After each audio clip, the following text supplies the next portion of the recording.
Hey everybody, Eric Pasi, Climate Generation. I'm here today with two youth delegates from the South Pacific. As a reminder, my dad was from Tonga, so I'm half Tongan, and I'm really excited to connect with other delegates and people that are from the South Pacific, just like me and my family. So I want to introduce you all. If you could just give your name and where you're from and who you represent at COP. Talo Falava, hello, greetings. My name is Okawani Marina. I'm from the Samoa, but I'm here today with 350 Pacific Climate Warriors, which is a nonprofit organization that advocates for climate justice. And they have a lot of work within the Pacific, so I'll be representing them today. But born and raised in Samoa, and that's where I'm from today. Talo Falava, my name is Brianna Fruin. I'm from Samoa, and I'm here at COP with the Secretariat of the Regional Pacific Environmental Program, which is SPREC, also the host of this beautiful pavilion that we're in at the moment. That's basically like the hub of Pacific people here at COP. Awesome. Can you just, explain what makes you passionate about the climate issue? Okay. I can talk for a long time, but just like a bit of why I do what I do and why I'm really passionate about climate justice is I am Samoan. I'm born and raised in a small island, and as someone who was raised in the smack center of the Pacific Islands, who contribute less than 0.03 collectively, we're at the front lines, and we're experiencing all of these climate catastrophes and natural disasters in full.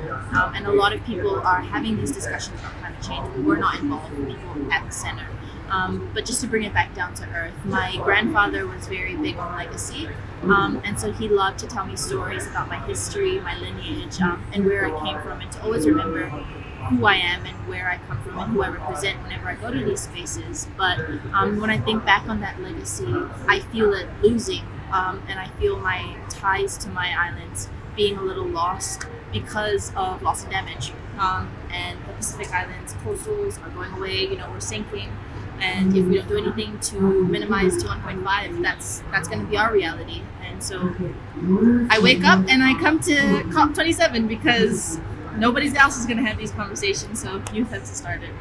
And this is my inspiration right here.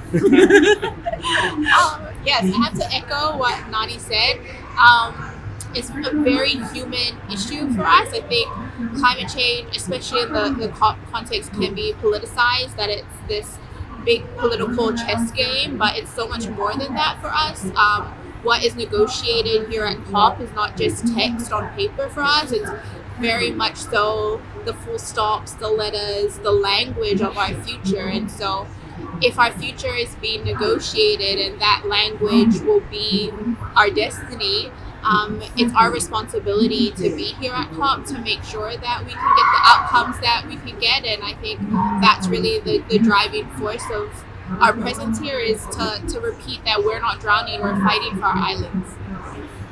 And to wrap up, is there one message that you want to give to U.S. educators and students and youth about your perspective and about the climate issue in the South Pacific? I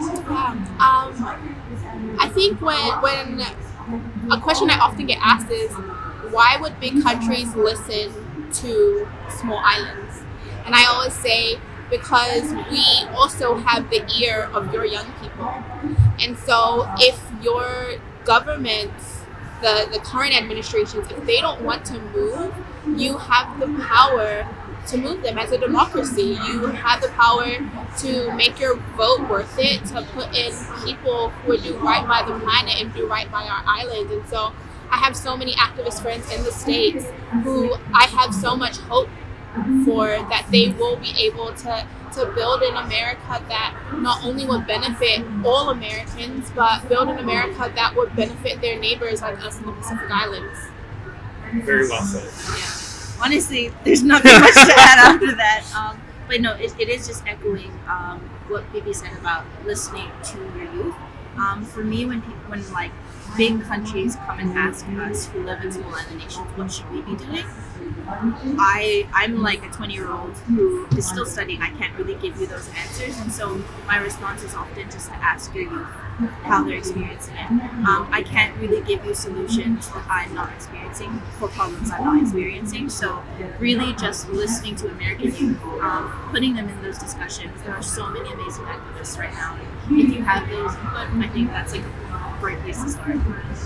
Mahalo so much for your inspiration. It's truly awesome. And I just want to thank you for sharing your story, and we'll be sure to keep in touch. Yes. Okay, thank you. Thank you.